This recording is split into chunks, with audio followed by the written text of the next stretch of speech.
casually taking a few puffs so I don't get anxious in front of the camera. I need to be careful. I always have to be careful when I cook edibles that I'm not like tasting and then stoned out of my mind, which is usually what happens. It's not good. So there's really like no ingredients in this. It's very, very basic. The batch size that we're gonna make, I'm doing 3 apples, 3 pears, and we're gonna do 5 tablespoons of melted cannabliss butter and about a tablespoon of vanilla extract. And to be quite honest, I just sprinkle this on at the end. So there's no exact measurement, but again, cinnamon sugar is great. So I always like make a container of it and sprinkle it in my coffee, sprinkle it on my ice cream. It's a good thing to have around. I'm kind of like a vanilla extract addict. I put it in like almost any type of sweet anything that I'm making.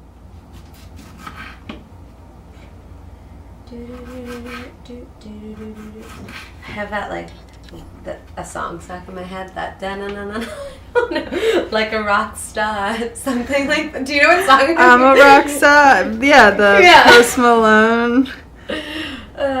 It's stuck in my head right now. That's all I can hear is I'm chopping. I've been fucking hoes and popping pillies, man. I feel just like a rock star. Yeah. That's it. So as far as like thickness, there are a lot of different opinions on blogs if you're looking up how to make apple chips in general. Personally, for this purpose of doing it with the cannabliss butter and like brushing them, I found thicker slices to actually be better. I did like really thin apple slices on a mandolin and they were really awesome. They were like paper thin, like little crisp, but they didn't hold up into a whole, like the whole circle, because when you toss them in the butter and the sugar, cinnamon sugar, it ends up getting, they end up just like breaking up and getting really mushy, so they are like little teeny bits instead of like round beautiful slices. So it's really your preference. Just keep in mind the thicker the cut, the longer it's probably going to take to cook. That's the only thing. So you have to account for that time, especially if you're going to be doing the method where you're using an oven versus using a dehydrator. I like to give options when we're cooking things, and there's 2 ways that you can kind of go about doing the process of getting the oil onto your chips. For a super accurate dosage, I measure out 1/4 teaspoons and I brush the oil that I've measured out onto the slice so that I know exactly how much each slice has versus just dumping and mixing everything together. And then this way I just sprinkle my cinnamon sugar on the front and a little on the back.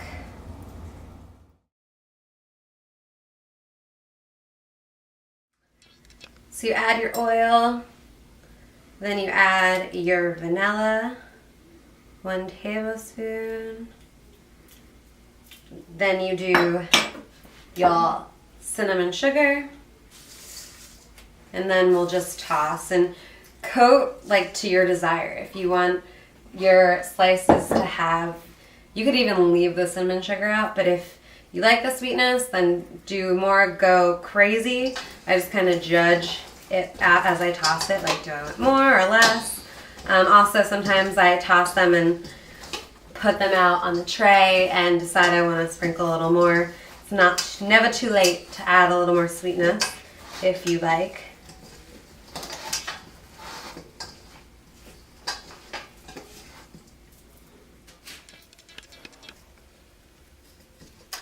Just discovered something that I did not realize till now, but makes perfect sense. If you're using a metal bowl and it's wintertime, make sure it's like warmer, and actually I'd probably even say don't use the metal bowl because it actually made the coconut oil, since that's the base of this butter, harden pretty quickly. If your cannabliss butter is made with butter, then you'll probably have no issue with the metal bowl.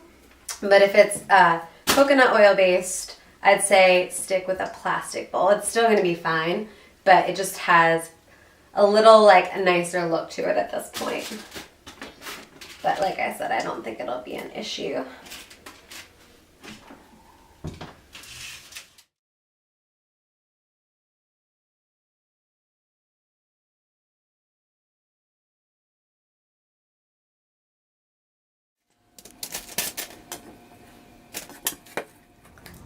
Now they are all set. We have 2 different baking methods. You can either do in your oven at 150. Just need to be home all day for that. About 12 hours. Or you can do it in your Excalibur. Don't have to be home for that. That's the wonderful ease of having the dehydrator. But I always say check them like after 8 hours on either method. Like take a look. If you're at an altitude, baking times differ. I never generically just use anyone's time recommendation because, again, altitude, I can't say, altitudes at play. And you also, just everyone's ovens sometimes are not calibrated the same.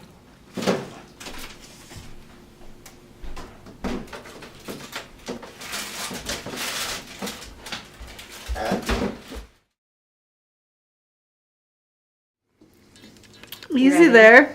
Are you ready? Yeah. So, there's always going to be some oil left at the bottom of the bowl. It's kind of clumpy because, like I said, using the metal bowl, it cooled the coconut butter down and hardened it again fairly quickly. So, I like to just take my spatula, scrape it all up into a little ball, and then I'm either going to do one of 2 things. Melt this back down, and then about halfway through the cooking process, I will use the little pastry brush and apply more oil onto the apple chips. And if not, you can also save this for about a week and use it on some toast and have some yummy cinnamon sugar toast or like a cinnamon sugar bagel.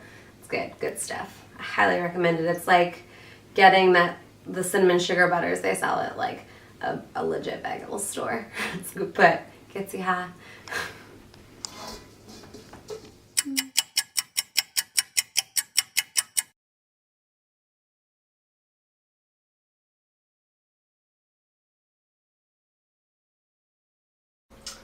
Leia, this is gonna go on your Insta story.